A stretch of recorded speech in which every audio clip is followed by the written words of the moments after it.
This is perhaps one of the greatest questions in all of humanity. I have often explored the question of the meaning of life and have concluded that there is not one definitive answer.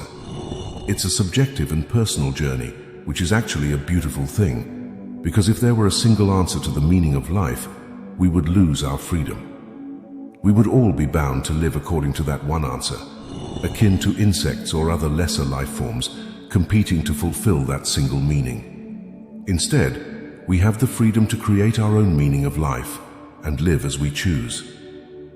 I have therefore established the following perspectives for life's meaning. With each perspective, it is necessary to first know thyself in order to find one's own meaning.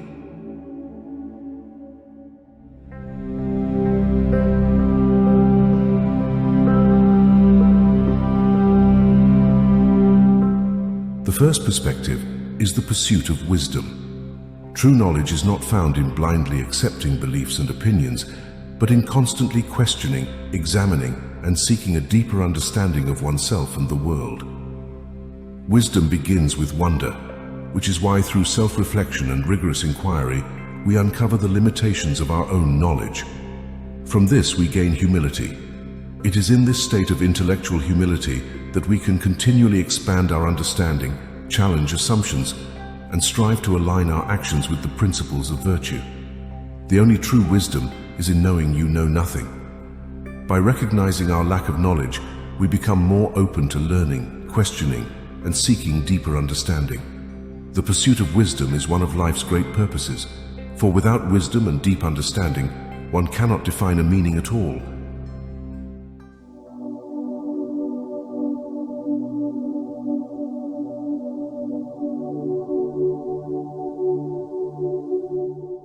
I would emphasize the perpetual process of growth and evolution as fundamental to leading a virtuous life.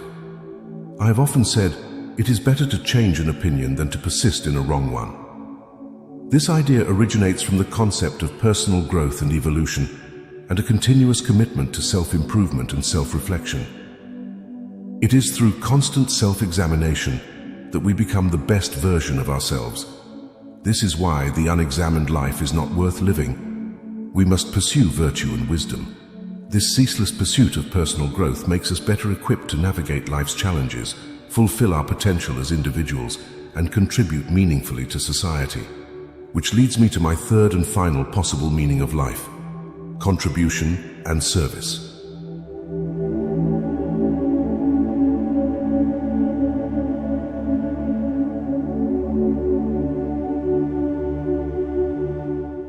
Contribution and service entails recognizing our role within society and actively striving for its betterment. By upholding ethical principles, practicing compassion, and leading with integrity, we inspire positive change and cultivate a just and harmonious community.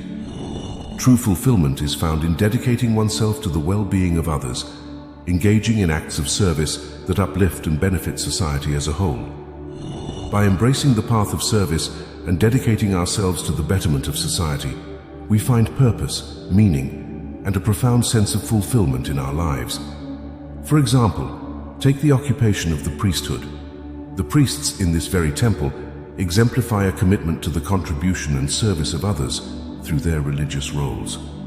They dedicate themselves to the well-being of the community, the practice of religious rites, and the spiritual guidance of individuals. This is a life full of meaning and therefore a life well lived.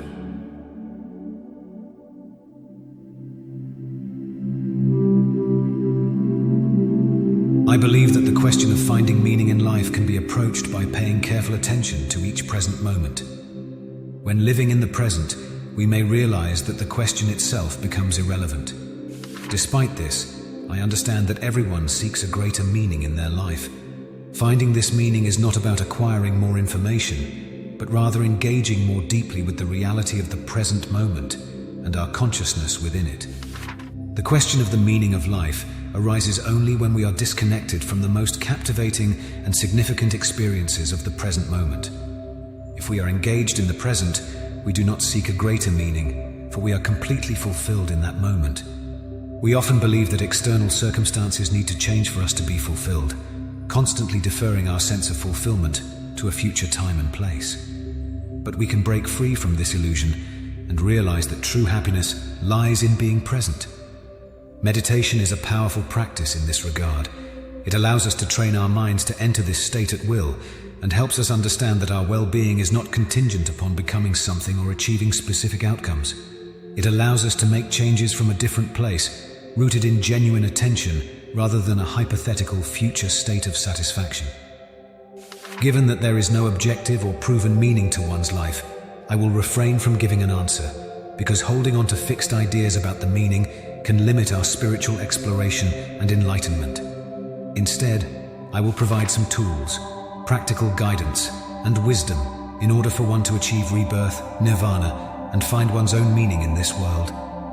I believe it is necessary to follow the guiding principles of Dharma in the pursuit of life's meaning.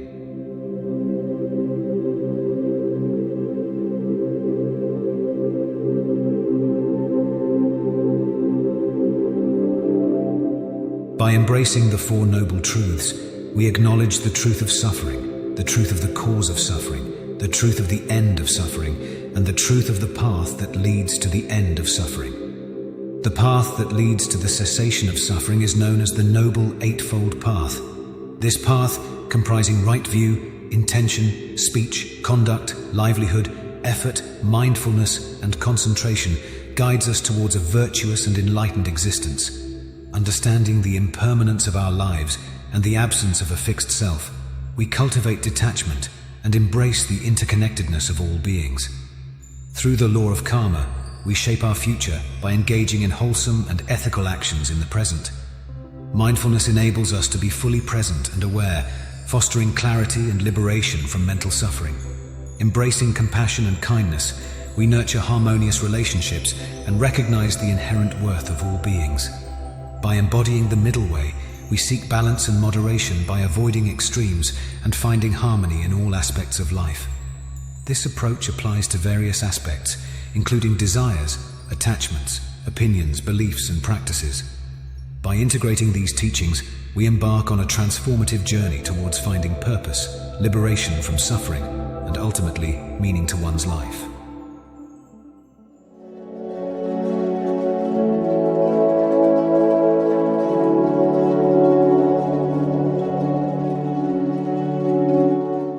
Greetings to you, Lord Buddha, and welcome to the great city of Athens. Thank you, Socrates, for your hospitality thus far. This is truly a magnificent city you reside in. It was very interesting to hear your perspectives on the meaning of life. You belong to a very different school of thought than I. My perspectives, as are yours I'm sure, are based on very many years of mental exploration and careful examination of observations I have made about those around me.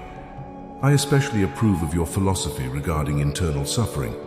This concept resonates deeply with me. It seems that freeing ourselves from suffering might hold the key to unlocking genuine happiness and fulfillment. This is true of my journey as well.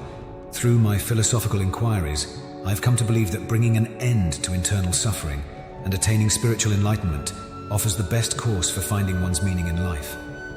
A wise path indeed, Lord Buddha.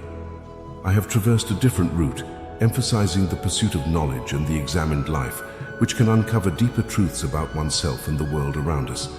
This is how I teach my students. They learn to ask probing questions and engage in critical thinking exercises. In fact, it is precisely this dialogue that we are engaged in that broadens my own understanding of the world, for I have never known of your unique methods. Your teachings offer a truly fascinating perspective with regards to promoting a deeper understanding of oneself and the world. What fascinates me is that our approaches are not mutually exclusive. A person could combine elements from both of our approaches to aid in their search for meaning. Our paths may differ, but our shared intention is to find deeper understanding and contribute to the well-being of humanity. The search for meaning is a journey that each individual must undertake, guided by their unique experiences and aspirations. Wise words, my friend. There are differences to our perspectives, of course, but I can certainly see similarities in our teachings as well. I will have to find my way to India and pay you a visit in the future. Perhaps you can give me a lesson in the practice of meditation. That would be wonderful, and I look forward to the remainder of my time here in Greece. It was great to meet with you today. Thank you, Socrates, for your thought-provoking ideas. Yes, and thank you for sharing your insights, Lord Buddha. May our dialogue inspire others on their own quests towards enlightenment and meaning.